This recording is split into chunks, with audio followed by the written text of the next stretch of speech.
ഞാനിനി ആ കോളേജിലോട്ട് പോകുന്നില്ല. എല്ലാവർക്കും എന്നെ കാണുമ്പോൾ ഒരു കളിയാക്കില്ല. ക്ലാസ്സിലൊന്നും ഇരിക്കാനേ തോന്നുന്നില്ല. വെറുതെ എന്റെ പേര് വിളിച്ച് കളിയാക്കുകയും കൂവുകയും ഒക്കെ ചെയ്യും. ഇനി എനിക്ക് അങ്ങോട്ട് പോകണ്ട. കോളേജിൽ പോകാതെ പിന്നെ പഠിക്കണ്ടേ? എടാ, നിന്നെ ആരെങ്കിലും കളിയാക്കുന്നത് കേൾക്കുമ്പോ കേട്ടില്ല എന്നങ്ങട് വെക്കുക. ഇനി എന്തെങ്കിലുമൊക്കെ നീ മോശമായിട്ട് കാണുമ്പോ കണ്ടില്ല എന്നങ്ങട് വെക്കുക. ഇവിടെ എത്ര പട്ടികൾ കുരക്കാറുണ്ട്. അതിനൊക്കെ ചെവി കൊടുക്കാൻ നിന്ന് കഴിഞ്ഞാൽ നമുക്ക് അതിനെ നേരം ഉണ്ടാവും. എടാ, നമുക്കും ജീവിക്കണ്ടേ?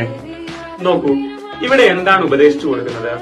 വിളിച്ചാൽ വിളി കേൾക്കാതിരിക്കാൻ, കണ്ടാൽ കണ്ടില്ലെന്ന് നടിക്കാൻ. അതായത് യാഥാർത്ഥ്യത്തിന് മുമ്പിൽ നിഷേധ മനോഭാവം കാണിക്കുകയാണ്. ഒരാൾ വിളിക്കുന്നുണ്ട്, അപ്പൊ നിഷേധമാണ്, വിളി കേട്ടില്ലെന്ന് നടിക്കുക. പലതും കാണുന്നുണ്ട്, നിഷേധിക്കുകയാണ് യാഥാർത്ഥ്യത്തെ, കണ്ടില്ലെന്ന് നടിക്കുക. കാരണം സമാധാനപരമായി മുന്നോട്ട് പോയല്ലേ പറ്റൂ.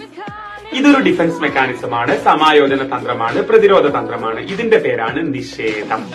ഓക്കെ, അതായത് ബുദ്ധിമുട്ടുള്ള യാഥാർത്ഥ്യങ്ങൾ കാണുമ്പോൾ കണ്ടില്ലെന്ന് നടിക്കുക, കേൾക്കുമ്പോൾ കേട്ടില്ലെന്ന് നടിക്കുക. നിഷേധിക്കലാണ് ഈ ഡിഫൻസ് മെക്കാനിസം. സമായോജന തന്ത്രമാണ് നിഷേധം.